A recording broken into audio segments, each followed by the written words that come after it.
Brenton Damagachi, Grade 5. After we finished doing everybody's homework, they went home. They didn't usually hang around, and that was fine with me. I had my own projects to work on. Every so often I would ask Snick if he wanted to play a game of chess, but he always turned me down. He said he had a dentist appointment or he wasn't feeling well or something. I knew that it was just an excuse.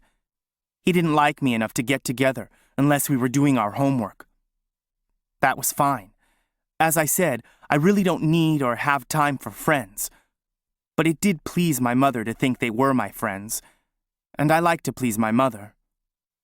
After a while, I stopped asking Snick to play. Judy Douglas, Grade 5. Every so often, I would stay after we finished our homework. Unlike most boys, you can talk to Brenton about things other than sports and motorcycles and dumb things like that. I could bring up something about, say, classical music or politics, and he would be able to discuss it. Nobody else was like that. Brenton knows about everything. He's like an encyclopedia. Miss Rasmussen, 5th grade teacher. It was getting close to the holidays, and I noticed that the kids in the D squad were doing remarkably well. I certainly expected it from Brenton and Judy, but Sam and Kelsey were working on A's in all their subjects, which was a surprise. Their parents thought I was a miracle worker. In the back of my mind, I suspected that Sam and Kelsey might be copying off Brenton and Judy, but I wanted to believe that all my lessons about hard work were starting to pay off. Now, of course, I realize I was just fooling myself. Kelsey's mom. When Kelsey brought home her end-of-the-year report card with all A's and B's on it, I just about fell off my chair. She had always been a C student. I figured there had to be some kind of mistake. I thought Miss Rasmussen switched the report cards around, or something. Kelsey Donnelly, Grade 5. My mom said that because my report card was so good, I could get my belly button pierced. We drove over to the place, but I chickened out at the last minute. It was too scary. I couldn't go through with it. Sam Dawkins, Grade 5. So I thought of a great idea.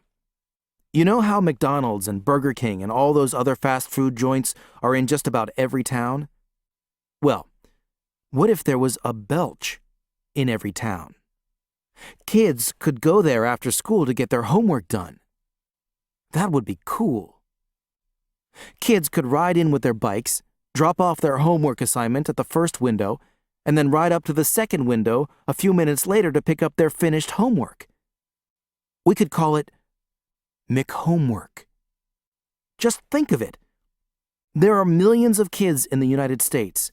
If each of those kids paid $1 a day to get their homework done, we would be rich. We would be richer than Bill Gates. Judy Douglas, Grade 5. Snick told us about his harebrained idea to franchise Belch and have kids ride their bikes up to the drive-thru window like it was a fast food restaurant. I told him he was out of his mind. If any parents ever found out about Belch, it would be all over. Nobody would ever let their kids go to a place like that. He admitted I was right and said, "Well, it was a good idea while it lasted." Yeah, and it lasted about 3 minutes. I also reminded him that we had a pact to keep the whole thing a secret.